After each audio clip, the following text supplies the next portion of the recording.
नमस्कार दोस्तों, आप सब कैसे हो। आई होप आप सभी स्वस्थ, खुश और अपनी लाइफ को पूरी पॉजिटिविटी के साथ एंजॉय कर रहे हैं। आप अपनी हेल्थ, फैमिली और स्टडी का अच्छे से ध्यान रख रहे हैं और साथ ही अपने आसपास के एनवायरनमेंट को स्वच्छ रखने के साथ साथ पीस और अवेयरनेस फैलाने में भी अपना योगदान दे रहे हैं।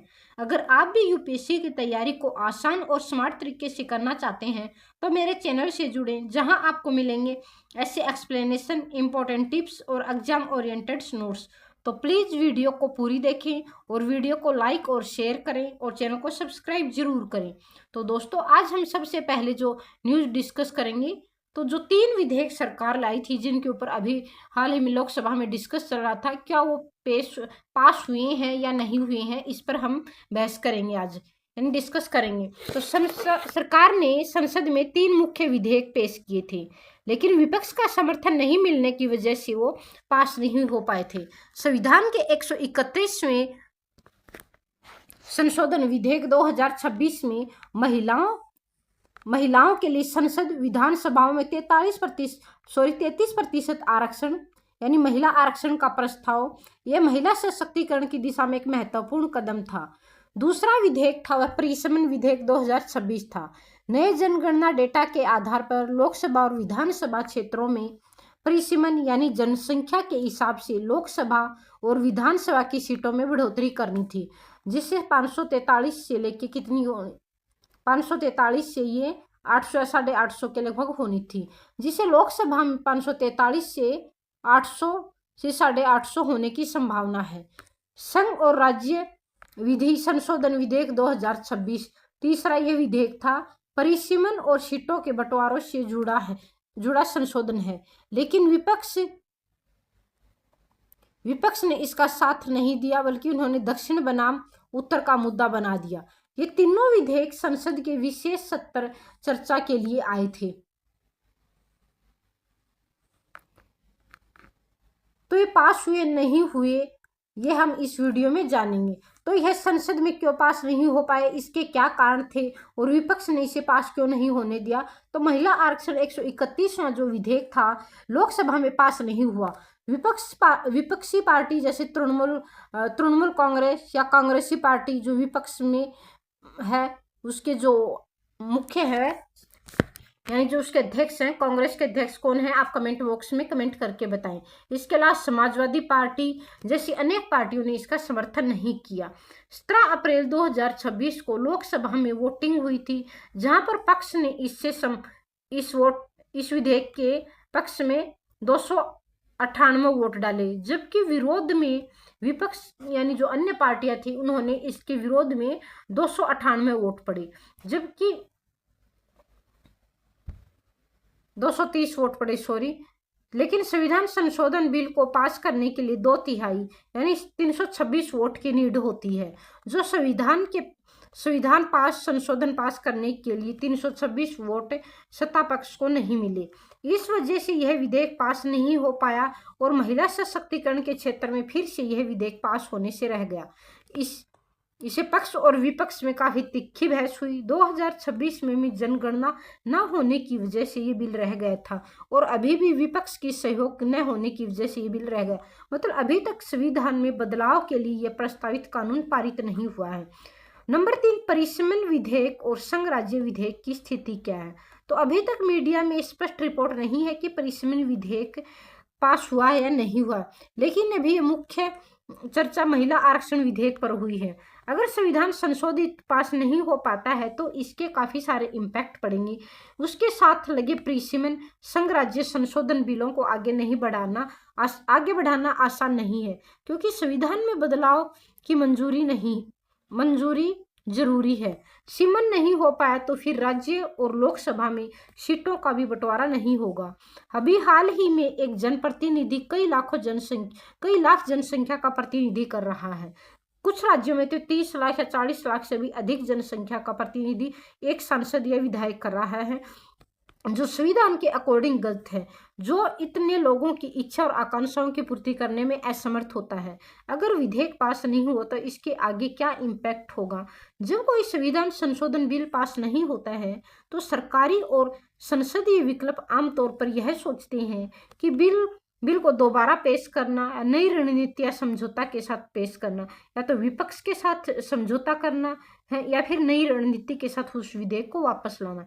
विपक्ष से बातचीत ताकि समर्थन मिल सके, जनगणना और परिसमन के बाद नई रूपरेखा लेकर आना, यानी नई नियम और नई नीति लेके आना। सरकार इन राहों में से किसी एक को चुन सकती है। अगर ये विधेयक पास हो जाता है तो महिला आरक्षण का रास्ता भी साफ हो जाएगा और सरकार को आने वाले इलेक्शन में इसका काफी लाभ मिलेगा। संविधान संशोधन का महत्व क्या है? तो संविधान संशोधन के लिए संसद में 2/3 बहुमत होना बहुत जरूरी है। संसद में उपस्थित कुल सदस्यों का 2/3। ये सामान्य बिल से अलग सख्त आवश्यकता है, लेकिन इस पर भी विपक्ष का समर्थन मिलना मुश्किल है। परिसमन का क्या महत्व है? तो डिलिमिटेशन लोकसभा और विधानसभा की सीटों की सीमा और संख्या तय करता है। ये यूपीएससी के GS2 के लिए यह टॉपिक काफी इम्पोर्टेंट है। इसमें राज्य और केंद्र शासित प्रदेश, संसदीय प्रतिनिधित्व और मतदान न्याय निष्पक्ष प्रतिनिधित्व से जुड़ा विषय है। तो ये यूपीएससी के पॉइंट से काफी इम्पोर्टेंट टॉपिक है। आप इसको पूरे अच्छे से याद कर लें ताकि आपको एग्जाम में किसी तरह की प्रॉब्लम न आए। अब सीमांकन पर जो बड़ा फैसला वो हम डिस्कस कर चुके हैं। अगला है वैश्विक राजनीति में, यानी मध्य पूर्व में सीजफायर हुई है, यानी अमेरिका, इजराइल और ईरान के बीच में जो युद्ध में सीजफायर हुई है उसके क्या इम्पैक्ट हैं और क्या उसके फायदे। भारत के पॉइंट ऑफ से ये मुद्दा काफी कैसे इम्पोर्टेंट है। रशिया यूक्रेन युद्ध में क्या चल रहा है और उसके भारत के ऊपर क्या इम्पैक्ट पड़ रही है। तो इन दोनों न्यूज की हम अच्छे से भी डिस्कस करेंगे। अभी हाल ही में हार्मोन जलमरुमंडल में ईरान ने सभी देशों के जहाज को निकालने के लिए अनुमति दे दी है। इससे सभी देशों के व्यापारिक जहाजों को वहां से निकलने में हेल्प मिलेगी। इसके भारत के ऊपर क्या इम्पैक्ट होंगे? तो भारत में इसके एनर्जी सिक्योरिटी है वो बढ़ेगी, ऊर्जा सुरक्षा काफी बढ़ेगी। भारत अपनी तेल की जरूरतों का लगभग 85% आयात करता है, जिसमें बड़ा हिस्सा मध्य पूर्व से आता है। भारत ऑयल के लिए क्रूड ऑयल खाड़ी देशों पर निर्भर है। सीजफायर से तेल की कीमतों में स्थिरता आएगी या फिर तेल की कीमतें कम भी हो सकती हैं, जिससे भारत को क्रूड ऑयल सस्ता मिलेगा। अब युद्ध के समय $100 से अधिक बैरल चला गया था और इससे भी अधिक ज्यादा महंगा होने की संभावना थी, लेकिन इससे अब कम भी आ सकता है, इतना भी रह सकता है। भारत का करंट अकाउंट डेफिसिट यानी CAD है वो कम होगा, महंगाई नियंत्रित होगी, जिससे देश की आर्थिक मंदी की संभावना भी कम हो जाएगी। अगर संघर्ष जारी रहता है तो तेल $100 अरब तक जा सकता था, जो भारत के लिए नकारात्मक होता। इससे भारत के उद्योग, व्यापार, रोजगार और अर्थव्यवस्था पर काफी ह्यूज इम्पैक्ट पड़ता। भारतीय प्रवासी पर भी इसका काफी प्रभाव होगा। 80 लाख भारतीय वहां पर काम करते हैं खाड़ी के देशों में। सीजफायर से उनकी सुरक्षा प्रभावित होगी और पूर्वी सुरक्षित होकर या टेंशन फ्री होकर वे अपना काम वहां पे कर पाएंगे, देश की अर्थव्यवस्था में योगदान दे पाएंगे। वहां से काफी बड़ी मात्रा में रेमिटेंस आता है तो वो उसको भी बढ़ावा मिलेगा और देश की अर्थव्यवस्था को भी काफी हेल्प मिलेगी। इससे रेमिटेंस विदेशी पैसे यानी स्थिर रहते हैं। रेमिटेंस से देश की अर्थव्यवस्था में बढ़ोतरी होती है। अब हम जाने रेमिटेंस क्या होता है। तो रेमिटेंस का मतलब होता है कि एक व्यक्ति द्वारा दूसरे व्यक्ति को पैसा भेजना, खासकर जब वह पैसा दूसरे शहर या देश में भेजा जाए। आसान भाषा में अगर हम इसको समझे तो अगर कोई व्यक्ति विदेश या शहर में काम करता है और वह अपने परिवार को पैसा भेजता है तो उसे रेमिटेंस कहते हैं। उदाहरण के लिए दुबई में काम कर रहा व्यक्ति जब भारत में अपने घर पैसे भेजता है तो यह रेमिटेंस कहलाता है। शहर में नौकरी करने वाला व्यक्ति जब गांव में अपने रिश्तेदार या फैमिली के पास पैसा भेजता है तो वह भी रेमिटेंस होता है। और इसके 2 प्रकार होते हैं, यानी इनवर्ड रेमिटेंस, विदेश से अपने देश में पैसा आना, इसको कहते हैं इनवर्ड रेमिटेंस। और आउटवर्ड रेमिटेंस होता है वो अपने देश से विदेशों में पैसा जाना, उसको आउटवर्ड रेमिटेंस कहते हैं। भारत के संदर्भ में देखा जाए तो भारत दुनिया में सबसे ज्यादा रेमिटेंस प्राप्त करने वाले देशों में से एक है, क्योंकि बड़ी संख्या में भारतीय विदेशों में काम कर रहे हैं। तो अगर आप इसको आसान भाषा में ट्रिक से याद करें तो इसके लिए RE+MIT यानी वापस भेजना, री प्लस मिट यानी वापस भेजना, तो आप इसको याद रख सकते हैं। व्यापार और कनेक्टिविटी को भी बढ़ावा मिलेगा। भारत का व्यापार मार्ग जो स्वेज कैनल रूट है वो सुरक्षित रहेगा, जिससे हमारे व्यापारिक जहाज वहां से बिना किसी प्रॉब्लम के आ जा सकेंगे और आसानी से हमारे देश में क्रूड ऑयल की भी पूर्ति हो सकेगी, अन्य चीज़ों की भी पूर्ति हो सकेगी। जबकि भारत से जो चीज़ें भेजी जाती हैं विदेशों में, वो भी निर्यात को भी बढ़ावा मिलेगा, उद्योग धंधों को बढ़ावा मिलेगा, जिससे लोगों को रोजगार भी मिलेगा और उत्पादकता भी बढ़ेगी। रेड सी में शिपिंग के खतरे कम होंगे और व्यापार बिना किसी बाधा के हो सकेगा। एक्सपोर्ट इंपोर्ट लागत घटेगी, जिससे व्यापारिक प्रतिस्पर्धा में भारत को काफ़ी हेल्प मिलेगी। अब रणनीतिक संतुलन के पॉइंट ऑफ से देखें तो हम भारत की बैलेंस्ड फॉरेन पॉलिसी जो है वो इजराइल प्लस अरब देशों के साथ संबंध काफ़ी मजबूत है। अभी जो युद्ध स्टार्ट हुआ था उससे पहले भी प्रधानमंत्री नरेंद्र मोदी इजराइल के प्रधानमंत्री बेंजामिन नेतन्याहू के पास गए थे और उस देश के साथ काफ़ी रक्षा से, साइबर क्राइम, आतंकवाद से संबंधित काफ़ी सारे मुद्दों पर हमारी बहस यानी द्विपक्षीय समझौते हुए थे। यूनाइटेड नेशन में भारत की शांति की पहल को समर्थन करता है इजराइल। रशिया और इजराइल जैसे देश जो यूनाइटेड सिक्योरिटी काउंसिल में भारत के स्थायी सदस्यता के लिए भी ये देश वहाँ पे भारत का जो समर्थन करते हैं। वैश्विक अर्थव्यवस्था पर इसका क्या प्रभाव पड़ेगा, यानी ग्लोबल इकोनॉमिक पर जो इसका इम्पैक्ट होगा वो तेल और गैस के बाजार में भी होगा। हार्मुज जलमरुमंडल के नाम से खुलने से, इसके खुला रहने से वैश्विक तेल गैस सप्लाई सुचारू रहती है, कीमतें स्थिर रहती हैं और ऊर्जा सुरक्षा बनी रहती है। बंद या तनाव होने पर सप्लाई बाधित होती है और कीमतें भी काफ़ी बढ़ जाती हैं और वैश्विक बाजार में अनिश्चितता और महंगाई बढ़ जाती है। इससे तेल की कीमतों में गिरावट या स्थिरता हो सकती है, वैश्विक महंगाई में कमी होगी और सप्लाई चेन में भी सुधार होगा, जिससे समय पर जो प्रोडक्ट हैं या फिर कच्चा तेल है, क्रूड ऑयल है, वो सभी देशों तक सप्लाई हो सकेगा। इसके अलावा जो अगला जो फायदा है वो निवेश और बाजार के ऊपर इसका काफ़ी ह्यूज इम्पैक्ट पड़ना है। ग्लोबल मार्केट में पॉजिटिव सेंटीमेंट स्थापित होंगे और शेयर बाजार जैसे S&P $500 में स्थिरता आएगी। इसके अलावा रिस्क है वो भी घटेगा, सप्लाई चेन पर भी इसका इम्पैक्ट पड़ेगा। मिडिल ईस्ट रूट सुरक्षित होने से यूरोप एशिया व्यापार आसान हो जाएगा। स्ट्रेट ऑफ हार्मुज विश्व का सबसे बड़ा महत्वपूर्ण तेल मार्ग है, जहां से वैश्विक तेल आपूर्ति का बड़ा हिस्सा गुजरता है। इसके खुलने से सुरक्षित रहने से ऊर्जा आपूर्ति सुचारू रहती है, जिससे वैश्विक अर्थव्यवस्था स्थिर रहती है। ईरान और संयुक्त राज्य अमेरिका के बीच जो तनाव कम होने से क्षेत्रीय स्थिरता बढ़ सकती है। इसके विपरीत यदि इस मार्ग पर नियंत्रण या प्रतिस्पर्धा बढ़ती है तो तेल की कीमतों में उतार चढ़ाव आ सकता है और वैश्विक शक्ति संतुलन प्रभावित हो सकता है। यह मार्ग अंतर्राष्ट्रीय व्यापार और रणनीतिक राजनीति का केंद्र है। अगला जो पॉइंट है दोस्तों, शक्ति संतुलन होगा। यूनाइटेड स्टेट, ईरान और इजराइल के बीच तनाव कम होगा, इससे प्रॉक्सी वार में भी कम होगी। अगला जो पॉइंट है वो है डिप्लोमेसी, यानी कूटनीति के ऊपर इसका क्या इम्पैक्ट पड़ेगा।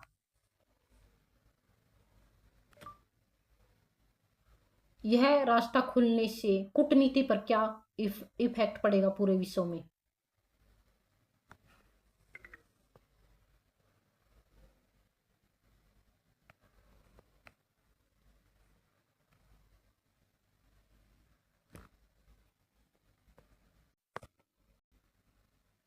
इस मार्ग के सुरक्षित और खुले रहने से वैश्विक कूटनीति में स्टेबिलिटी और आपस में समन्वय बढ़ता है। ऊर्जा आयात करने वाले देशों और खाड़ी क्षेत्रों के बीच रिश्ते भी मजबूत होते हैं। इससे ईरान और संयुक्त राज्य अमेरिका जैसे देशों के बीच तनाव कम हो सकता है, जिससे डिप्लोमेटिक टॉक्स को भी बढ़ावा मिलेगा। साथ ही बड़े देश इस मार्ग की सुरक्षा के लिए अलायंस और नेवल कॉर्पोरेशन बढ़ाते हैं, लेकिन नियंत्रण की होड़ होने पर ये जियोपॉलिटिकल समस्याएं भी बढ़ सकती हैं। इसे पीस टॉक और एग्रीमेंट बढ़ने की संभावना है, जिससे एक देश के दूसरे देश के साथ रिश्ते मजबूत होंगे, जबकि मल्टीलैटरल जो इंस्टीट्यूशन है उनकी भूमिका भी बढ़ेगी, जिससे संस्थाओं को कूटनीतिक लाभ मिलेगा। इसके अलावा यहाँ पे भारत की भूमिका क्या है, भारत ग्लोबल साउथ लीडर के रूप में उभर सकता है, जिससे भारत को काफी फायदा मिलेगा। पीस मीडिएटर बनने का अवसर मिलेगा। इसके जो सोशल इम्पैक्ट होंगे वो शरणार्थी संकट कम होगा, युद्ध रुकने से माइग्रेंट कम होगा और अनेक मानवीय समस्याओं से भी छुटकारा मिलेगा। युद्ध की वजह से अनेक ह्यूमन क्राइसिस बने हुए हैं, उनके ह्यूमन राइट्स इम्पैक्ट हो रखे हैं। यूरोप पर दबाव घटेगा और शरणार्थी यहाँ से निकलकर यूरोपीय देशों में जा रहे हैं, इससे यूरोपीय देशों को भी रिलैक्स मिलेगा। भारत अपने तेल का बड़ा हिस्सा खाड़ी देशों से आयात करता है। इस मार्ग का सुरक्षित रहना और भारत के लिए अत्यंत महत्वपूर्ण है। भारत ईरान और संयुक्त राज्य अमेरिका दोनों के साथ संतुलित संबंध बनाए रखना चाहता है और नेचुरल और स्ट्रेटेजिक अप्रोच अपनाता है। समुद्री सुरक्षा बढ़ेगी, इससे भारतीय नौसेना अरबियन सी में सक्रिय रहती है, व्यापारिक जहाजों की सुरक्षा सुनिश्चित करती है। अंतर्राष्ट्रीय मेडिटेरियन अलायंस या फिर एक्सरसाइज की भागीदारी में भी इंडिया पैसिफिक स्ट्रेटजी को मजबूती मिलेगी। इसके अलावा जो वैकल्पिक मार्ग है, अल्टरनेटिव रूट्स है, चाबहार पोर्ट जैसे प्रोजेक्ट्स को भी बढ़ावा मिलेगा और डिपेंडेंस कम करने की कोशिश की जाएगी। अगला जो पॉइंट है वो धार्मिक और सामाजिक तनाव। मिडिल ईस्ट में सैन्य सहायता में कमी आएगी। इसके अलावा काफी सारी चुनौतियां भी हैं इस टॉपिक से संबंधित। सांप्रदायिक ध्रुवीकरण, क्षेत्रीय तनाव, खाड़ी की खबरें अलग अलग समुदायों में भावनात्मक प्रतिक्रिया बढ़ा सकती हैं। इसे डोमेस्टिक जो झगड़े हैं वो बढ़ने की संभावना रहती है। प्रवासी भारतीयों के ऊपर इसका काफी असर पड़ेगा। खाड़ी देशों में जो काम करने वाले भारतीय प्रभावित हो सकते हैं। सामाजिक असुरक्षा और तनाव बढ़ सकता है। इसके अलावा आर्थिक दबाव से सामाजिक तनाव बढ़ सकता है। तेल कीमत बढ़ने पर महंगाई बढ़ती है और आम लोगों में असंतोष और सामाजिक तनाव बढ़ सकता है। अफवाहें और भ्रामक सूचनाएं फैल सकती हैं। अंतर्राष्ट्रीय घटनाओं पर मिस इन्फॉर्मेशन फैल सकती है। धार्मिक या सामाजिक विवाद बढ़ सकते हैं। बाहरी जियोपॉलिटिकल घटनाएं अंदरूनी सामाजिक हार्मनी को प्रभावित कर सकती हैं। इसके अलावा इस टॉपिक से रिलेटेड जो चुनौतियां हैं वो इस प्रकार है। सीज फायर अक्सर टेम्परेरी होता है। अगर अमेरिका और ईरान के बीच में सभी समझौतों पर सहमति नहीं बन पाई तो दोनों देश युद्ध फिर से स्टार्ट हो सकता है। अभी परमाणु निशस्त्रीकरण या फिर ईरान के ऊपर जो परमाणु पर प्रतिबंध लगाया गया था उस पर अभी सहमति बाकी है। अगर उस पर सहमति नहीं बनी तो दोनों देशों के बीच फिर से युद्ध शुरू हो सकता है। ट्रस्ट डेफिसिट बना रहता है। छोटे वायलेंस फिर से कॉन्फ्लिक्ट बढ़ सकता है और फिर से वही समस्याएं उत्पन्न हो सकती हैं। तो अभी से इस टॉपिक के बारे में फाइनल डिसीजन नहीं लिया जा सकता। सभी देश आशावादी बने हुए हैं और सभी देशों की नजरें अभी ईरान, इजराइल और अमेरिका वार के ऊपर है। इसके अलावा ईरान, संयुक्त राज्य अमेरिका राइवलरी कभी भी कॉन्फ्लिक्ट का खतरा बना रह सकता है। एनर्जी सिक्योरिटी का रिस्क है। तेल सप्लाई रुकने पर ग्लोबल क्राइसिस, ऑयल प्राइसेस में तेजी से बढ़ोतरी होगी। इसके अलावा मैरीटाइम सिक्योरिटी का थ्रेट भी है। जहाजों पर हमले, प्राइवेसी माइंस का खतरा है। शिपिंग रूट्स इससे अनसेफ हो सकते हैं। इसके अलावा ट्रेड डिस्प्यूशन भी बढ़ सकता है। वैश्विक व्यापार प्रभावित हो सकता है। सप्लाई चेन इसके अलावा टूट सकती है। इसके अलावा जो इकोनॉमिक इंस्टेबिलिटी है वो भी बढ़ सकती है। महंगाई, इन्फ्लेशन, जीडीपी पर इसका काफी ह्यूज इम्पैक्ट पड़ सकता है। डेवलपिंग देशों पर ज्यादा इसका प्रभाव बढ़ सकता है। डिप्लोमेटिक कॉम्प्लेक्सिटी है उसके ऊपर भी खतरा है। देशों को बैलेंस बनाना पड़ता है। अलायंस और चैलेंजेस को ध्यान में रखना पड़ता है। एनवायरमेंटल जो रिस्क है, ऑयल स्पिल का खतरा रहता है। मेरीन इकोसिस्टम को नुकसान हो सकता है। अब हम डिस्कस करेंगे दोस्तों जो रशिया और यूक्रेन का वार चल रहा है काफी टाइम से, उसके ऊपर, इसके भारत के ऊपर क्या इम्पैक्ट पड़ सकते हैं, सामाजिक, आर्थिक, राजनीतिक जो भी इम्पैक्ट है उन सब का डिस्कशन हम यहाँ पे करेंगे। यूपीएससी के पॉइंट ऑफ से ये कैसे इंपॉर्टेंट है। तो रूस यूक्रेन युद्ध है का भारत पर जो प्रभाव है, काफी दिन के बाद भी रशिया और यूक्रेन का युद्ध चल रहा है तो इसके पीछे क्या कारण है, यूक्रेन को कौन सपोर्ट कर रहा है। तो पूरे यूरोपियन कंट्री और अमेरिका जैसे देश यूक्रेन को सपोर्ट कर रहे हैं, तभी वह रशिया के आगे टिका हुआ है।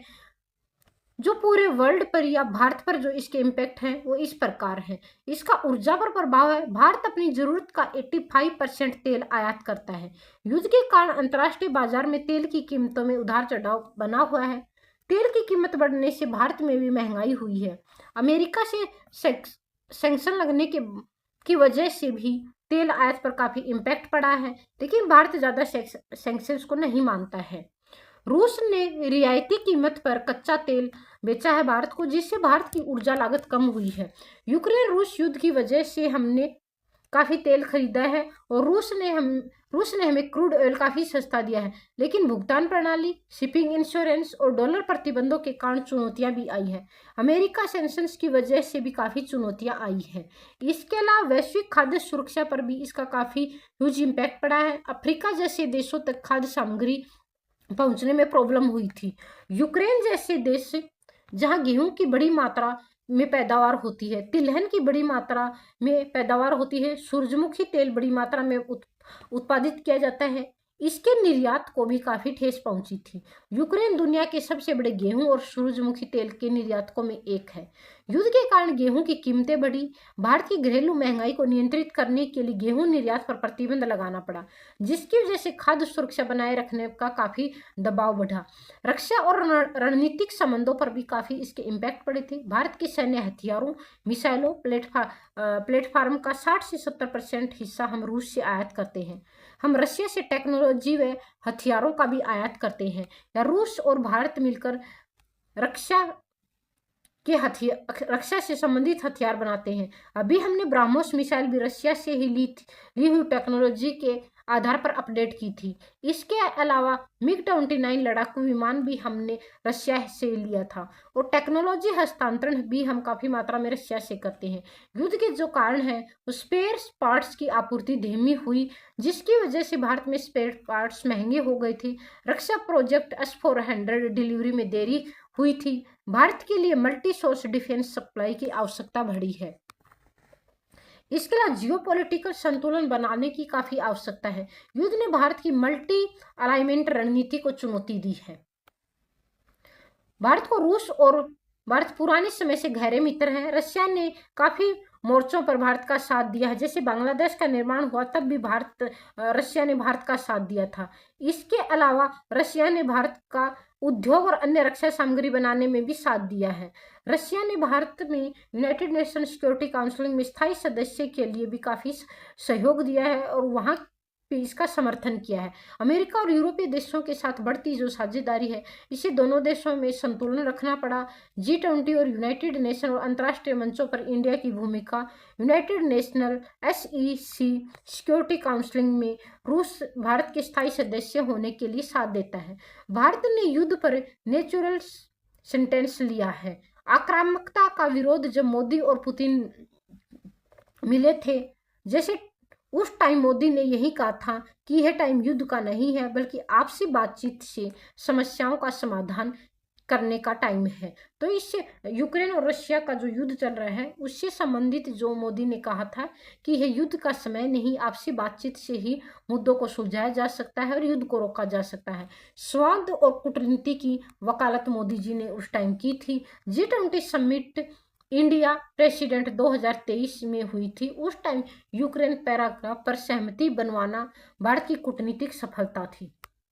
महंगाई और भारतीय अर्थव्यवस्था पर इसका क्या प्रभाव होगा, तो वैश्विक सप्लाई चेन इससे बाधित हो सकती है। कच्चे तेल, उर्वरक, धातुओं, गैस की कीमतें बढ़ी है। इससे भारत काफी बड़ी मात्रा में उर्वरक रशिया से आयात करता है, जिससे हमारे एग्रीकल्चर को काफी बढ़ावा मिलता है और लागत मूल्य है वो भी नियंत्रण में रहती है। इसके अलावा काफी सारी एग्रीकल्चर से संबंधित जो समस्याएं हैं उससे हमें निपटने में हेल्प मिलती है। कच्चे तेल, उर्वरकों, धातु, गैस की कीमतें युद्ध की वजह से बढ़ गई थी, क्योंकि उनकी आपूर्ति सप्लाई बाधित हुई थी। भारत में महंगाई 6% से ऊपर लंबे समय तक बनी रही, जिससे भारत में रोजगार उत्पादन पर काफी ह्यूज इम्पैक्ट पड़ा था। रुपए पर दबाव और चालू खाता घटा था। भारतीय छात्रों पर इसका प्रभाव जो हुआ था वो यूक्रेन में MBBS करने वाले हजारों भारतीय छात्रों को वहां से निकालना पड़ा। रूस यूक्रेन युद्ध की वजह से जो स्टूडेंट यहाँ से स्टूडेंट वीजा के ऊपर गए थे, उन्होंने युद्ध के अंदर धकेल दिया और काफी सारे बच्चों की वहां पर मौत हो गई। मेडिकल स्टूडेंट्स के पुनर्वास पर भारत की नीतिगत चुनौतियां झेलनी पड़ी थी। इसके अलावा ग्लोबल साउथ में इंडिया की लीडरशिप है, जो खाद्य, ऊर्जा और सुरक्षा संकट से परेशान देशों के लिए भारत की भूमिका बढ़ी। भारत से व्यापार वो करने लगी थे। ग्लोबल साउथ की आवाज बनने का अवसर मिला भारत को, और युद्ध की वजह से भारत को ग्लोबल साउथ की आवाज बनने का जो अवसर मिला था, उसकी वजह से भारत को काफी सारे लाभ हुए थे।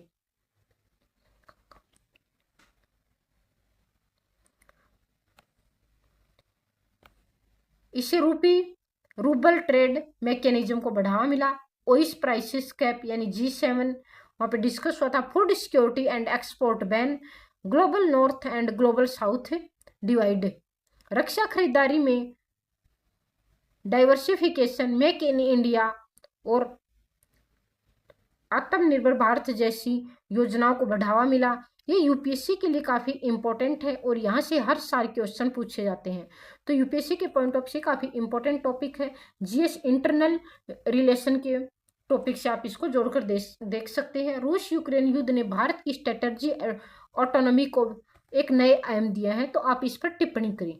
Current geopolitical tensions are challenges as well as, तो आप इसका एनालाइज कर सकते हैं। नंबर 2 जो क्वेश्चन है, भारत की विदेश नीति दृष्टिकोण, बैलेंसिंग और मल्टी एलिगनमेंट की भूमिका समझाइए। ये GS3 यानी इकोनॉमी सिक्योरिटी के पॉइंट ऑफ से काफी इंपॉर्टेंट है। इसके अलावा रूस यूक्रेन संघर्ष का भारत की ऊर्जा सुरक्षा पर गहरा प्रभाव पड़ा है, आप इसको स्पष्ट करें। वैश्विक खाद्य संकट का भारत की एग्रीकल्चर और फूड और सुरक्षा पर क्या प्रभाव पड़ा है, आप इसका विश्लेषण कर सकते हैं। इसके अलावा रूस यूक्रेन युद्ध ने इंडिया को ऊर्जा, खाद्य, रक्षा, विदेश नीति के क्षेत्रों में गंभीर चुनौतियां दी हैं, लेकिन साथ ही वैश्विक मंचों पर नेतृत्व और वार्ता क्षमता दिखाने का अवसर भी प्रदान किया है। इंडिया संतुलित कूटनीति, रणनीतिक स्वायत्ता, व्यवहारिक हितों पर आधारित नीति अपनाई है। भारत ने अपने हितों को सजाते हुए दोनों देशों के बीच संतुलित बनाए रखा है, तो इस पर आप चर्चा कर सकते हैं। यूक्रेन युद्ध के जो कारण है, यूक्रेन का नाटो की ओर झुकाव था, जिसकी वजह से रूस की सिक्योरिटी कंसर्न बने हुए थे। 2014 में क्रीमिया के ऊपर रूस ने कब्जा कर लिया था। इसके बाद जो मुख्य घटनाएं हुई थी वो 2022 के अंदर रूस ने यूक्रेन पर हमला बोला था और कई शहरों में संघर्ष, इंफ्रास्ट्रक्चर और डिस्ट्रैक्शन वहां पे बढ़ा था। इसके अलावा पश्चिम देशों द्वारा रूस पर सैंक्शंस लगाए गए थे, जिससे वहां की इकोनॉमी पर काफी इम्पैक्ट पड़ा था। तेल मंगवाना बंद कर दिया था। अन्य जो चीजें हैं, क्रूड ऑयल वगैरह, वहां से मंगवाना यूरोपियन देशों ने बंद कर दिया था, जिससे यूरोपियन देशों पर भी काफी इसका इम्पैक्ट पड़ा था। वहां पे महंगाई बढ़ गई थी, सरकार के विरोध में आंदोलन होने लगे थे। भारत पर जो इसका प्रभाव है, तो ऊर्जा और ऑयल और गैस के लिए हम रशिया के ऊपर काफी बड़ी मात्रा में डिपेंड है। तो रूस से हम सस्ता तेल लेते हैं। जब हम ईरान से तेल खरीदते हैं, तो अमेरिका ने सेंसस लगा दिए थे, तो उस टाइम रूस ने हमें काफी बड़ी मात्रा में सस्ता तेल दिया था। इससे इंडिया में हमें महंगाई को कंट्रोल करने में हेल्प मिली थी। इंडिया की एनर्जी सिक्योरिटी को फायदा हुआ था। इसके अलावा खाद्य सुरक्षा से संबंधित जो यूक्रेन के अंदर काफी बड़ी मात्रा में गेहूं और सूरजमुखी तेल का जो उत्पादन होता है, उसकी सप्लाई प्रभावित हुई थी। इससे ग्लोबल फूड प्राइसेस बढ़ चुके थे और अफ्रीका जैसे देशों में भी काफ़ी इसके इम्पैक्ट पड़े थे खाद्य सुरक्षा के ऊपर। इसके अलावा महंगाई बढ़ जाती है। तेल और कमोडिटी प्राइसेस बढ़ने से इन्फ्लेशन बढ़ता है, यानी महंगाई बढ़ जाती है। डिप्लोमेसी के पॉइंट ऑफ से देखें तो भारत निष्पक्ष रहा था, यानी किसी के फेवर में नहीं था, ना यूक्रेन के फेवर में था और ना ही रशिया के फेवर में थे। भारत ने रशिया एंड वेस्ट से रिलेशन बैलेंस बनाए रखा था। इसके अलावा डिफेंस से रिलेटेड जो मुद्दे हैं, रशिया ने डिफेंस इंपोर्ट प्रभावित हुआ था। स्पेयर पार्ट्स सप्लाई में दिक्कत आई थी, जिससे भारत में स्पेयर पार्ट्स काफ़ी महंगे हुए थे और जो उद्योगों में जो उत्पादन होता है वो भी काफ़ी महंगा हुआ था। भारतीय छात्र जो यूक्रेन में पढ़ रहे थे, जिनको स्टूडेंट वीज़ा के ऊपर वहाँ पे भेजा था, वो ऑपरेशन गंगा के तहत उनको वापस भारत में लाया गया था। काफ़ी सारे स्टूडेंट्स को युद्ध में भी धकेल दिया था, जिससे वहाँ पे उनकी मौत हो गई। अब हम डिस्कस करेंगे दोस्तों, चाइना फिल्म फेस्टिवल कहाँ पे शुरू हो रहा है, कब से। चाइना फिल्म फेस्टिवल एक सांस्कृतिक कार्यक्रम है। यह कार्यक्रम भारत के शहर कोलकाता में आयोजित होने वाला है। जिसमें चीन की फिल्मों को अन्य देशों जैसे भारत में प्रदर्शित किया जाता है, उसका उद्देश्य दोनों देशों के बीच सांस्कृतिक कूटनीति को मजबूत करना है। कल्चरल डिप्लोमेसी में दोनों देशों के जैसे नृत्य, भाषा, संगीत, कला आदि को इन्वॉल्व किया जाता है। आयोजन कौन करता है? तो यह आयोजन चीन की सरकारी संस्था चाइना फिल्म एडमिनिस्ट्रेशन द्वारा भारत के सहयोग से भारत के कोलकाता शहर में आयोजित किया जाएगा। इसमें भारत का जो सहयोग है, उसमें जो संस्थाएं हैं, मिनिस्ट्री ऑफ इंफॉर्मेशन एंड ब्यूरोक्रेटिक्स, दूसरी डायरेक्टर ऑफ फिल्म फेस्टिवल्स, ये जो दो संस्थाएं हैं ये इसमें इन्वॉल्व होंगी। इसके जो ऑब्जेक्टिव्स हैं, उद्देश्य हैं, इसका मुख्य उद्देश्य भारत के लोगों को सेवा के लिए बीच में कल्चरल को सामान्य बढ़ावा देना, भारत चीन के बीच पीपल टू पीपल समन्वय को बढ़ावा देना, सांस्कृतिक समझ और सहयोग को बढ़ावा देना, फिल्म इंडस्ट्री में को प्रोडक्शन अपॉर्चुनिटीज को बढ़ावा देना, सॉफ्ट पावर डिप्लोमेसी को स्ट्रॉन्ग बनाना। इसके अलावा भारत चीन संबंधों में कई महत्व इस प्रकार भी है। ये कार्यक्रम इंडिया और चाइना के बीच होगा। इसके अलावा राजनीतिक तनाव के बावजूद सांस्कृतिक संवाद बनाए रखना, जिससे दोनों देशों को सांस्कृतिक आदान प्रदान हेतु बढ़ावा मिलता है। इसके अलावा गलवान घाटी जैसी घटनाओं के बाद भी कल्चरल एक्सचेंज, कॉन्फिडेंस और बिल्डिंग मेजर्स CBM की तरह काम करते हैं। ये यूपीएससी के पॉइंट ऑफ से काफी इंपॉर्टेंट टॉपिक है, आर्ट एंड कल्चर से जुड़ा हुआ है। चाइना फिल्म फेस्टिवल का आयोजन किस संस्था द्वारा की जाता है? तो इसका सही आंसर दे। तो इसका सही आंसर है कल्चरल। सॉफ्ट पावर का संबंध निम्नलिखित में से किससे है? संस्कृति, कला, फिल्म आदि से। इससे संबंधित जो क्वेश्चन है आप इनका डिस्कस यहाँ पे कर सकते हैं। इसके अलावा जो क्वेश्चन वाली जो सीरीज होती है उसमें भी इससे संबंधित इन क्वेश्चंस का डिस्कशन किया जाएगा, तो आप वहाँ पे भी जुड़ सकते हैं।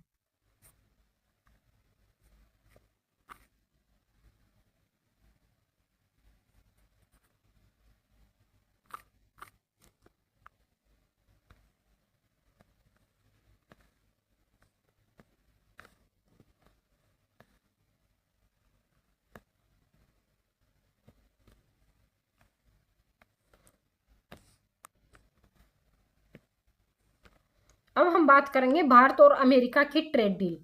भारत और अमेरिका राजनयिक स्तर पर 3 दिवसीय वार्ता में द्विपक्षीय व्यापार समझौते BTA पर चर्चा कर रहे हैं। इसके लिए भारत लगभग 12 अधिकारी व संगठन वहां पे गए हैं और इसका जो उद्देश्य है वो बाजार में पहुंच, शुल्क टैरिफ में कटौती, ट्रेड बाधाएं दूर करना, इसके अलावा आपूर्ति श्रृंखला के सहयोग को मजबूत करना, बायलैटरल ट्रेड एग्रीमेंट यानी समझौता करना। इसे BTA यानी बायलैटरल ट्रेड एग्रीमेंट कहा जाता है, जो दो देशों के बीच विशेष व्यापार नियम निर्धारित करता है, जिससे ट्रेड को आसान, सुलभ और निष्पक्ष बनाया जा सकता है।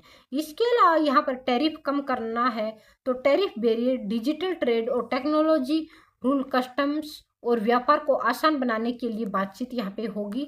भारत और अमेरिका के बीच जो व्यापार का आंकड़ा वो इस प्रकार है।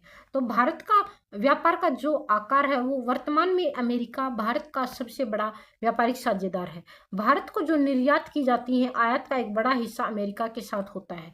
वैध डेटा के अनुमानित रूप से बढ़ रहा है।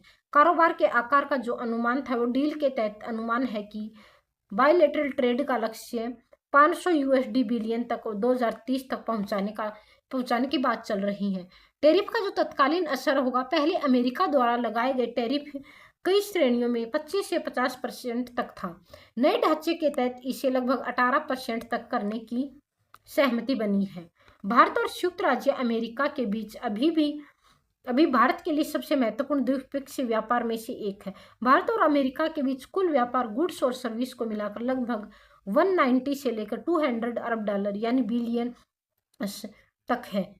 उसमें भारत एक एक्सपोर्ट है, वहां से 120 से लेकर $125 अरब का भारत आयात करता है। इसके अलावा 70 से लेकर $75 अरब रुपए का निर्यात करता है। रुपए में हम देखें तो डॉलर के अंदर अभी 83 लाख रुपए हैं, तो आप इसके हिसाब से $200 अरब का लगभग 16.5 लाख करोड़ रुपए हो चुका है। यानी भारत और अमेरिका के बीच हर साल जो 16 से 17 लाख करोड़ रुपए का व्यापार होता है। भारत के कुल व्यापार का लगभग 12 से 15% हिस्सा अकेला अमेरिका के साथ होता है। इसलिए अमेरिका भारत का सबसे बड़ा ट्रेडिंग पार्टनर बना हुआ है। भारत की ग्लोबल ट्रेड स्ट्रेटजी में बीटीए का क्या रोल है? तो ग्लोबल ट्रेड स्ट्रेटजी के लाभ हैं वो हम जानेंगे, और बीटीए का रोल क्या है। तो सबसे पहले बाजार में पहुंच को बढ़ावा देता है। भारतीय वस्तुएं जैसे फार्मास्यूटिकल, मशीन, रत्न, आभूषण, वस्त्र अमेरिका में बेहतर प्रतिस्पर्धा कर सकेंगे। इससे भारत में बनी वस्तुओं को वहां पर निर्यात करने में आसानी होगी और वहां बाजार में बेहतर प्रतिस्पर्धा कर सकेंगे, और हमारे उद्योगों और उत्पादन को बढ़ावा मिलेगा। निर्यात में वृद्धि और रोजगार को बढ़ावा मिलेगा। एक्सपोर्ट की बड़ी बाजार पहुंच से उत्पादन व रोजगार में वृद्धि का अवसर होगा। लोगों की इनकम बढ़ेगी और भारतीय अर्थव्यवस्था को मजबूती मिलेगी। इसके अलावा एमएसएमई सेक्टर में भी इसका काफी लाभ होगा। छोटे, मध्यम और लघु उद्योगों के उत्पादों के लिए अमेरिका में टैरिफ कम होने से प्रतिस्पर्धा मूल्य मिलेगा। एमएसएमई की उत्पादन क्षमता बढ़ेगी और इससे लोगों की आमदनी बढ़ेगी, लोगों को रोजगार मिलेगा। इसके अलावा इससे सप्लाई चेन डाइवर्सिफिकेशन भी बढ़ेगा। चीन पर निर्भरता कम होगी। चाइना प्लस वन की रणनीति को मजबूती मिलेगी। भारत को वैश्विक आपूर्ति श्रृंखला में एक विकल्प के रूप में स्थापित करता है।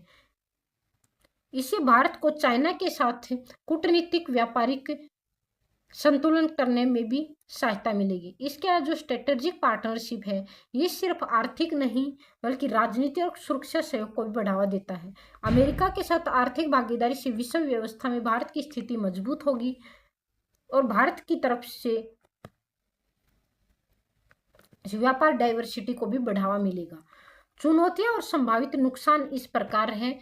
डोमेस्टिक इंडस्ट्री प्रोटेक्शन, घर की भीतरी सुरक्षा को फायदा मिलेगा। कृषि, डेयरी आदि संवेदनशील क्षेत्रों को खुले बाजार में उतारने का दबाव बढ़ सकता है। विश्व भारतीय उद्योगों के संरक्षण को भी बढ़ावा मिलेगा। किसान है, दुग्ध उत्पादन करने वाले लोग, इसके अलावा अन्य क्षेत्रों में भी आर्थिक वृद्धि होगी। लोगों की उत्पादन क्षमता बढ़ेगी। स्थानीय और प्रतिस्पर्धा पर प्रभाव, तो कम टैरिफ से भारतीय बाजार में अमेरिका कृषि, तकनीकी उपकरण और ऊर्जा उत्पादन सस्ते मिल सकते हैं, जिससे स्थानीय उत्पादों को प्रतिस्पर्धा में चुनौती मिल सकती है और यहाँ का सामान सस्ता हो सकता है।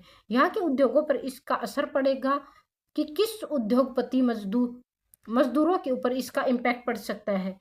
जो विदेश की कंपनियां भारत में आती हैं तो लोकल फ्रेंड्स को बेहतर क्वालिटी और इनोवेशन लाना पड़ता है, जिसकी वजह से कस्टमर को बेहतर और सस्ता प्रोडक्शन मिलता है। ग्लोबल स्टैंडर्ड्स को मैच करने के लिए लोकल इंडस्ट्री मॉडल टेक्नोलॉजी अपनाती है, जिससे प्रोडक्टिविटी बढ़ती है व उत्पादन क्षमता में भी देश में बढ़ती है। इसके अलावा बड़े इंटरनेशनल प्लेयर्स से कंपेयर नहीं कर पाती। कई बार लॉस या क्लोजर का रिस्क रहता है, जिसकी वजह से भारतीय उद्योगों पर काफ़ी इम्पैक्ट पड़ता है। इसकी वजह से प्राइस कंपटीशन भी बढ़ता है और इंपोर्ट सस्ते होते हैं। लोकल प्रोडक्ट की प्राइस भी कम पड़ सकता है, जिसकी वजह से प्रॉफिट मार्जिन कम हो सकता है। इसके अलावा इनोवेशन और स्किल डेवलपमेंट के ऊपर भी काफ़ी इसका ह्यूज इम्पैक्ट पड़ता है। कंपटीशन के कारण नहीं तो टेक्नोलॉजी स्किल को बढ़ावा मिलता है। इसके अलावा IT, pharma sector, textile sector, agriculture, small MSME व मैन्युफैक्चरिंग के ऊपर भी इसका काफ़ी इम्पैक्ट पड़ता है। इसके अलावा यूएस में अभी 18% टैरिफ की बात चल रही है, लेकिन अगर पूर्ण समझौता नहीं होता है तो भविष्य में नीति वापस परिवर्तन किया जा सकता है, जिसकी वजह से टैरिफ कम होते ही यह विदेश में सामान सस्ता हो सकता है और बाजार में इंपोर्ट बढ़ जाने की जैसी लोकल प्रोडक्ट्स की डिमांड भी बढ़ जाती है या फिर गिर जाती है। इससे लोकल इंडस्ट्रीज पर भी दबाव बढ़ जाता है और घरेलू कंपनियों फॉरेन कंपनी से कम्पीट नहीं कर पाती, यानी उससे कंपटीशन नहीं कर पाती। खासकर एमएसएमई पर ज़्यादा असर पड़ता है। नुकसान या फिर उद्योगों के बंद होने का खतरा बना रहता है। इसके अलावा ट्रेड डेफिसिट बढ़ने का भी रिस्क रहता है। आयात ज़्यादा, निर्यात कम हो जाता है। इससे भारत का ट्रेड डेफिसिट ज़्यादा हो सकता है और विदेशी मुद्रा पर भी भारी बोझ पड़ सकता है। रुपये काफ़ी गिर सकता है। इसके अलावा एमएसएमई पर काफ़ी असर पड़ता है। अगर उद्योग बंद हो या कमज़ोर हो जाते हैं तो नौकरियां भी कम हो जाती हैं, जिससे लोग भारत में बेरोजगार हो सकते हैं। ज़्यादा आयात से देश की जो गुड सर्विस है वो भी उस पर निर्भर हो सकती है। ज़्यादा क्राइसिस से उत्पादों की सप्लाई में भी रिस्क रहता है। इसके अलावा गवर्नेंस रेवेन्यू में भी कमी आ सकती है। इम्पोर्ट ड्यूटी कम होने से सरकार की अर्निंग काफ़ी घट सकती है। इसके स्ट्रक्चरल सेक्टर है वो असंतुलित हो सकते हैं। कुछ विश्लेषकों का मानना है कि कुछ क्षेत्र में लाभ होगा, जबकि कुछ उद्योग कठिन प्रतिस्पर्धा के कारण कमजोर हो सकते हैं या फिर बंद भी हो सकते हैं। कानूनी और नियम जो व्यवस्था है वो WHO और IMF के नियम है। इसमें सामान्य रूप से WHO की मोस्ट फेवर्ड नेशन यानी IMF नीति जो सभी देशों को इक्वल टैरिफ देता है, पर द्विपक्षीय समझौते इस नियम के अपवाद के आधार पर होते हैं। ट्रेड लॉज जो है, ट्रेड से संबंधित जो नियम है वो दोनों देशों के फेडरल टैक्स और ट्रेड रेगुलेशन के तहत अपने कानून में संशोधन करना पड़ सकता है। सर्विस एंड इन्वेस्टमेंट में आगे के चरण में सेवाओं, निवेश और सरकारी खरीद जैसे क्षेत्रों के नियम भी शामिल होंगे। इसमें दोनों पक्ष की कानूनी व्यवस्था देखी जाएंगी। वैश्विक संदर्भ में हम देखें तो विश्व व्यापार में अमेरिका का योगदान अन्य देशों की कंपेयर में बहुत ज्यादा है। यानी पूरे देश में व्यापार का हब है। ये पूरे विश्व में आयात निर्यात का बड़ा हिस्सा रखता है। सेवाओं, टेक्नोलॉजी, इन्वेस्टमेंट में अग्रणी है। डॉलर प्रमुख व्यापार मुद्रा है। यहाँ की पॉलिसी में एग्रीमेंट के जरिए विश्व व्यापार की रूल्स और प्रवाह को प्रभावित करता है। अमेरिका दुनिया का एक प्रमुख व्यापार बाजार है। वैश्विक GDP और अंतर्राष्ट्रीय व्यापार में इसका हिस्सा बहुत बड़ा है, जिससे BTA के वैश्विक निवेश प्रभाव पर असर पड़ेगा। जियोपॉलिटिकल डिमेंशन है वो इस प्रकार है। जब कोई देश इतना पावरफुल हो जाता है कि ग्लोबल डिसीजन में उसका सबसे ज़्यादा योगदान होता है, तो उसे जियोपॉलिटिकल डोमिनेंस कहते हैं। फुल हो जाए और अन्य देश जो उसकी पॉलिटिकल्स को फॉलो करें। तकनीकी, ऊर्जा, रक्षा क्षेत्र में सहयोग से भारतीय अमेरिका साझेदारी इंडो पैसिफिक रणनीति में चीन के प्रभाव को संतुलित कर सकती है। यानी चीन इंडो पैसिफिक रीजन है, वहाँ पे चीन अपना प्रभाव या प्रभुत्व जमाना चाहता है, उस पर अपना कंट्रोल करना चाहता है, तो उसे संतुलित करने में भी हेल्प मिलेगी। पूर्वी भारत में अब हम अगला टॉपिक है जो पूर्वी भारत में हीट वेव के ऊपर डिस्कशन करेंगे।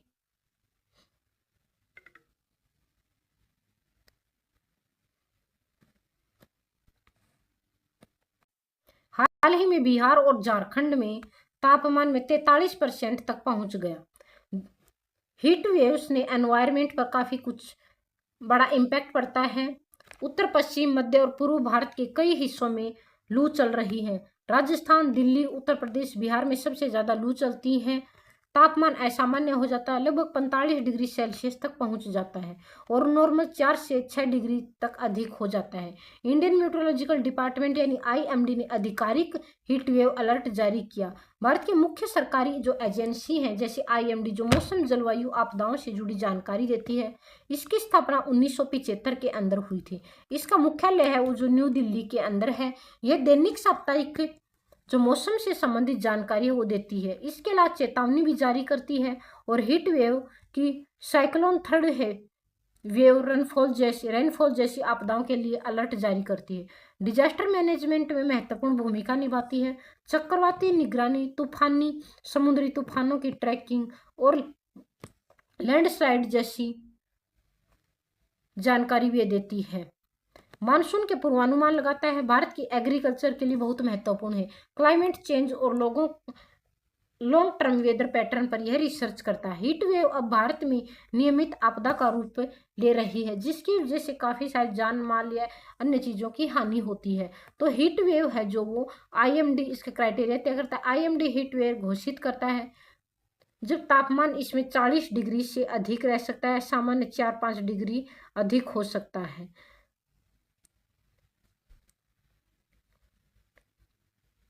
इसके अलावा सीवियर हीट वेव में 6.5 डिग्री अधिक हो सकता है। कोस्टल एरिया में तापमान 37 डिग्री सेल्सियस तक, ह्यूमिडिटी इंडेक्स अधिक हो सकता है। हिली एरिया में तापमान 30 डिग्री सेल्सियस से ज़्यादा हो सकता है। ये टॉपिक UPSC में बार बार पूछा जाता है, तो IMD के मानक याद रखें आप। इसमें हीट वेव के कारण है वो इस प्रकार है, यानी अल नीनो की वजह से भी हीट वेव आता है। प्रशांत महासागर में गर्मी बढ़ने की वजह से भी यह होता है। अल नीनो जो 1 जनवरी की घटना है, से प्रशांत महासागर का सही तापमान बढ़ जाता है और इसका भारत पर प्रमुख प्रभाव मानसून की कमजोरी के रूप में दिखता है, जिससे वर्षा कम होती है और सूखे की स्थिति बनने लगती है, जिससे कृषि उत्पादकता घट जाती है और खाद्य सुरक्षा प्रभावित होती है। इसके साथ ही तापमान बढ़ने से हीट वेव की घटनाएं बढ़ जाती हैं और गर्मी काफी अधिक मात्रा में हो जाती है, जिससे लोगों को लू भी लग सकती है, बीमार भी। स्वास्थ्य है, बिजली, इसके स्वास्थ्य है, बिजली है, एग्रीकल्चर है, काफी सारे सेक्टरों पर इसका इम्पैक्ट पड़ता है। जल संकट, बिजली की मांग बढ़ जाती है, जल संकट उत्पन्न हो जाता है। इसके अलावा आर्थिक गतिविधियों पर भी इसका नेगेटिव इम्पैक्ट पड़ता है। वैश्विक स्तर पर यह है बाढ़, जंगलों में आग लगना, मौसम के असंतुलन को भी बढ़ाती है। ग्लोबल वार्मिंग भी इससे बढ़ता है। ग्रीन हाउस गैसों के कारण बेसलाइन का तापमान बढ़ा है। ग्लोबल वार्मिंग पृथ्वी की औसत तापमान में लगातार वृद्धि है, जो मुख्य ग्रीन हाउस गैसों के उत्सर्जन से होती है। इसके कारण हिम पिघलने से समुद्री स्थिति का बढ़ना, यानी समुद्र का जो लेवल है उसमें बढ़ता है। इसके अलावा अनियमित वर्षा जैसी समस्याएं बढ़ती है, जिससे पर्यावरण, जैव विविधता और मानव जीवन पर इसके गंभीर प्रभाव पड़ते हैं। इसके अलावा अर्बन हीट आइलैंड इफेक्ट क्या है? क्रिंकिट संरचना वो प्रभावित होती है, वाहनों का धुआं। अर्बन हीट आइलैंड इफेक्ट से शहरों का तापमान बढ़ जाता है और ग्रामीण क्षेत्रों का तापमान भी अत्यधिक हो जाता है। इसका कारण क्रिंकिट डामर व कम हरियाली, वहां के उद्योगों से निकलने वाली गर्मी, इससे ऊर्जा की मांग बढ़ जाती है और हीट वेव का प्रभाव बहुत ज्यादा हो जाता है।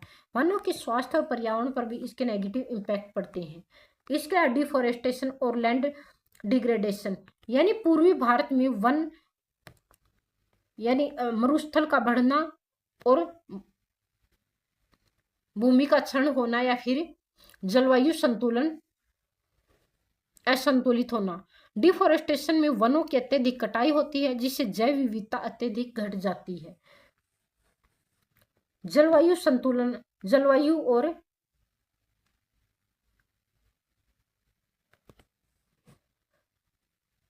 संतुलन बिगड़ जाता है। लैंड डिग्रेडेशन से मिट्टी की उर्वरकता कम होकर उत्पादन घटता है। दोनों मिलाकर जल संकट, खाद्य सुरक्षा, मरुस्थलीकरण पर नकारात्मक प्रभाव डालते हैं, जिससे मानव जीवन और पर्यावरण प्रभावित होता है। जेट स्ट्रीम ऊपरी वायुमंडल में लगभग 89 से लेकर 16 किलोमीटर में बहुत तेज बहने वाली हवा चलती है, जिसमें जेट स्ट्रीम नॉर्मलाइज्ड का मतलब होता है जब जेट स्ट्रीम अपनी सामान्य स्थिति और मार्ग पर आ जाती है तो उसकी स्पीड और डायरेक्शन स्थिर हो जाती है, जिससे मौसम स्थिर होता है और मानसून पर असर पड़ता है। इंडिया में मानसून नॉर्मल होने में मदद करता है, तापमान में संतुलन होता है और बहुत ज़्यादा गर्मी हो जाती है, फिर ठंड कम हो जाती है। पश्चिमी विक्षोभ कमजोर हो जाता है, तापमान लगातार बढ़ता जाता है। इसके अलावा हीट वेव को बायोलॉजिकल और इन्वायरमेंटल डिजीज की श्रेणी में माना जाता है। भारत में हीट वेव को पर्यावरण आपदा माना जाता है, क्योंकि यह बहुत ज्यादा तापमान से उत्पन्न होती है और जल संसाधन, मानव का स्वास्थ्य स्थिति व कृषि पर गंभीर प्रभाव डालती है। बढ़ते हुए जलवायु परिवर्तन के कारण इसकी तीव्रता और आवृत्ति दोनों बढ़ रही है, जिससे प्रमुख प्राकृतिक आपदा बन चुका है। हीट वेव मैनेजमेंट के लिए गाइडलाइन जारी करता है वह संस्था है NDMA, यानी नेशनल डिजास्टर मैनेजमेंट अथॉरिटी। इसने 2019 में गाइडलाइन जारी की थी। इसमें early warning system, inter agency coordination, public awareness, health care, preparedness, water availability और वैल्यूएबल ग्रुप, बच्चों, बुजुर्ग और मजदूरों की सुरक्षा पर जोर दिया गया था एवं एक्शन प्लान लागू किया गया था, जहां जन धन की हानि कम हो, इसका मुख्य उद्देश्य था। मुख्य जो प्रावधान है इसके: early warning system, heat action plan राज्य और जिला स्तर पर, कूलिंग कंसर्न, आउटडोर, इसके अलावा वुलनरेबल पॉपुलेशन की सुरक्षा, बच्चे, बूढ़े और मजदूरों और ग्रामीण इलाकों की सुरक्षा, राज्य हीट एक्शन प्लान। इसके अलावा गुजरात सबसे बड़ा सफल मॉडल है इस क्षेत्र में। बिहार, झारखंड, ओडिशा ने हाल ही में अपडेटेशन प्लान लागू किया था। लू यानी हीट वेव से संबंधित जो कानून और नीतियां हैं वो इस प्रकार है। डिजास्टर मैनेजमेंट एक्ट है वो 2005 में बना था। हीट वेव को नोटिफाइड और डिजास्टर किया गया था। इसके अलावा राज्य सरकार सरकारें राहत कोष से सहायता दे सकती हैं। अगला है नेशनल डिजास्टर मैनेजमेंट पॉलिसी, ये 2009 के अंदर आई थी। हीट वेव को मल्टीजेशन और प्रिपेयर्डनेस का हिस्सा है। National disaster management policy 2009 Bharat में आपदा प्रबंधन के लिए एक समग्र ढांचा प्रदान करती है। NDMA guideline on heat wave 2019, Bharat सरकार का अधिकांश हीट वेव है वो environmental law and indirectly concerned. यह एनवायरमेंट प्रोटेक्शन एक्ट 1986 है। यह एयर प्रिवेंशन और कंट्रोल और पोल्यूशन एक्ट 1981, यह अर्बन हीट आइलैंड कम करने हेतु कार्य करता है। इसके अलावा शहरों में वनस्पति ग्रीन जोन को कानूनी सुरक्षा मिलती है, जिससे पर्यावरण सुरक्षित रहता है। फैक्ट्रीज एक्ट 1948, यह वर्कर को प्रोटेक्ट करता है। अत्यधिक तापमान में काम के घंटे काम करने की अनुमति इसके अकॉर्डिंग मिलती है। इसके अलावा मनरेगा जो रूल है, मनरेगा की फुल फॉर्म आप कमेंट बॉक्स में बताएं। गर्मी वाले महीनों में कार्य समय सुबह या शिफ्ट शाम शिफ्ट, जिससे उत्पादकता भी बढ़ती है और मजदूरों के स्वास्थ्य पर नेगेटिव इम्पैक्ट भी नहीं पड़ता है। इसके अलावा बिल्डिंग बायलॉज है, cool roof policy, reflective paint, green building norms, छात्रों को हल्के रंग या रिफ्लेक्टिविटी सामग्री से ढका जाता है जिसमें गर्मी कम होती है। ट्रांसपोर्टेशन में पौधे पर जल छिड़ककर वातावरण ठंडा करते हैं और दोनों मिलकर शहरी तापमान जिससे घटता है। ऊर्जा खपत कम होती है। हीट वेव के प्रभाव को कम करने में मदद मिलती है। हीट वेव की जो इम्पैक्ट है वो मानव स्वास्थ्य पर हीट स्ट्रोक बढ़ता है, डिहाइड्रेशन की प्रॉब्लम होती है, किडनी फेलियर हो सकता है, इससे मृत्यु दर में बढ़ोतरी हो सकती है। कृषि पर इसके नेगेटिव इम्पैक्ट पड़ सकते हैं, फसलें झुलसा सकती हैं, रेबी तक का असर हो सकता है, प्रोडक्टिविटी गिरने लगती है, ग्राउंड वाटर का कम होने लगता है, अर्थव्यवस्था पर इसका काफ़ी ह्यूज इम्पैक्ट पड़ता है। मजदूरों के काम के घंटे कम हो जाते हैं, इससे इकोनॉमिक लॉसेस होता है, बिजली की मांग बढ़ जाती है, हॉस्पिटलाइज पर दबाव बढ़ जाता है, सामाजिक प्रभाव बहुत बड़ी मात्रा में बढ़ते हैं, स्कूल बंद हो जाते हैं, पानी की किल्लत आ जाती है, ग्रामीण क्षेत्रों में पलायन हो जाता है, पर्यावरण पर नेगेटिव इम्पैक्ट पड़ता है इसका, जंगलों में आग की घटनाएं बढ़ने लगती हैं, नदियां सूखने लगती हैं, जिससे डॉल्फिन जैसी मछलियों में अन्य जलीय जीवों पर इसका नेगेटिव इम्पैक्ट पड़ता है, मिट्टी का क्षरण होने लगता है, रेगिस्तान को बढ़ावा मिलता है।